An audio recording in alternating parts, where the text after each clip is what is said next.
Sa isang malalim na gubat ay may matagal nang napapabalita na may malaking kayamanan na di umano ay may nagbabantay na mahiwagang aswang. Ang pangalan ng aswang ay Malu. Isa siyang magandang babae na sa gabi ay nagiging aswang. Siya ang naging reyna ng kagubatang iyon. Dahil sila ng mga aswang na noong unang panahon ay kilala bilang isang mayamang angkan. Siya ang nag-iisang nagmana ng kayamanan at ginto na pinamana ng kanyang mga magulang. 100 taon na ang nakararaan, ngunit hindi siya tumatanda at sinumang maligaw sa kagubatan at nagtangkang kuhanin ang kayamanan ay hindi na nakababalik ng buhay. Isang araw ay may lalaking naligaw sa kagubatan upang mangaso. Nagpaikot-ikot siya sa kagubatan upang hanapin ang daang pabalik, ngunit hindi niya ito makita. Siya si Alon, at doon nagtagpo ang kanilang landas. "Sino ka? Bakit ka nandito sa aking teritoryo?" Ang sabi ni Malu, "Pasensya na po, naligaw lang po. Maaari mo bang ituro sa akin ang daang pabalik?" Sa unang tingin ni Malu ay nabighani na siya sa gwapo at makisig na lalaki. Ngunit si Alon, bagaman at nabighani sa babae, ay may kakaiba siyang naramdaman. "Oo, maaari kong ituro sa iyo ang daang pabalik. Ngunit pansamantala ay tumuloy ka muna sa aking tahanan at bibigyan kita ng malamig na tubig. Mukhang uhaw na uhaw ka." At kahit may pag-aalinlangan ay pinagbigyan nito ang babae. Ngunit hindi niya alam na ang babaeng ito ay siyang tagapangalaga ng sumpang kayamanan.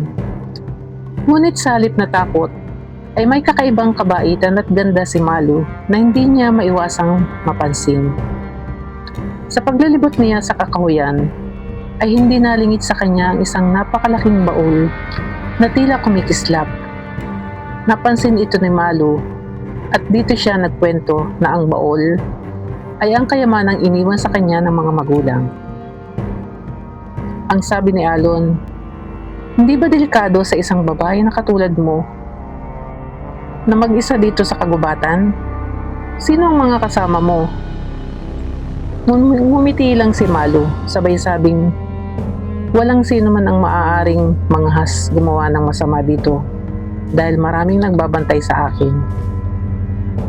Inabot na ng gabi at hindi na makababalik dahil delikado na sa dadaanan mo. Magpalipas ka muna ng gabi dito. At pinagbigyan naman siya ng binata. Ngunit ang isang gabi ay naging maraming araw at gabi na magkasama sila dahil ginamit ni Malu ang kanyang kakaibang kapangyarihan upang mapakalma at mapigilan ng binata. Sa sandaling panahon ay naramdaman na niyang umiibig siya sa lalaking dayuhan. At unti-unti ay natutuhan na rin siyang ibigin ng binata. Hanggang naging magkasintahan sila at naging magkasama araw at gabi. Nakalimutan na ni Alo ng kanyang iniwang buhay sa syudad. Isang araw ay nagpasya na si Alo na bumalik sa syudad at niyaya niya Malu na sumama upang doon sila ay magpakasal. Naging malungkot ang mukha ni Malu at dito ay ibinunyag niya na hindi niya pwedeng iwan ang kayamanan na walang nagbabantay. "Pwede naman nating dalhin ang kayamanan at iuwi sa ating magiging tahanan," ang sabi ni Alon. Ngunit umiling lang ng malungkot si Malu, sabay tulo ng luha. "Kung mananatili ka dito ay mapanganib. Hindi ka tulad ng iba. Paano ko hahayaang mawala ka sa akin?" ang sabi ni Alon. Nalilito si Malu. Tinatanong niya ang sarili.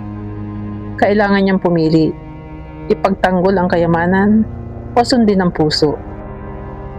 Ngunit lingid sa kanila ay may dalawang mata na lihim na nagmamasid sa kanila at naririnig ang usapan nila. Naramdaman agad ito ni Malu. Huli na ang lahat dahil mabilis ang mga pangyayari. Tinutukan sila ng estrangherong lalaki At pagkatapos ay isa-isa silang ipinosas ang mga kamay at iginapos. Nang laban si Alon upang ipagtanggol ang kanilang sarili. Ngunit tinamaan siya ng baril at nagtuloy-tuloy ang dugo sa kanyang balikat. Dahil dito ay nagwala si Malu. At dahil gabi na, ay unti-unti nang nagbago ang kanyang anyo. Tumabas ang mga pangil, naging mapula ang mga mata, at unti-unting humaba ang mga kuko. Sumigaw siya ng malakas at hinarap ang estrangherong lalaki. Sinabi nitong pakawalan na siya sa pagkakagapos. Ganon din ang kanyang kasintahan. At bilang kapalit ay ibibigay nito ang lahat ng kayamanan sa kanya.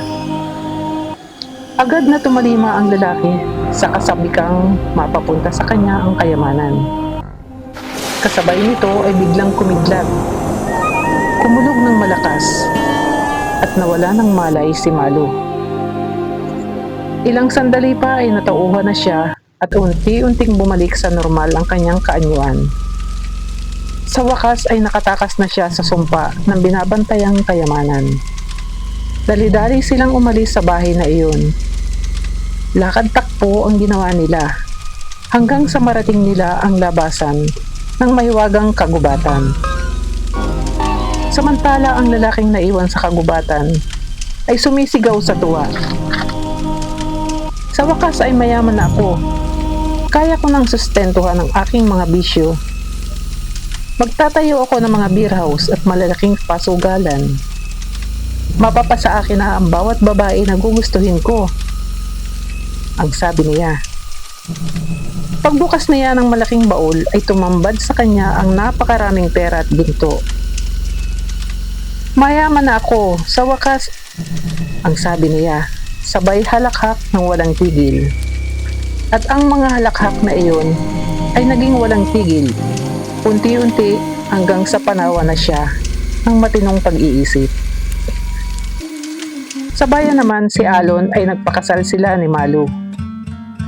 Naging normal na ang buhay ni Malu at namuhay sila ng simpleng pamumuhay, ngunit masaya.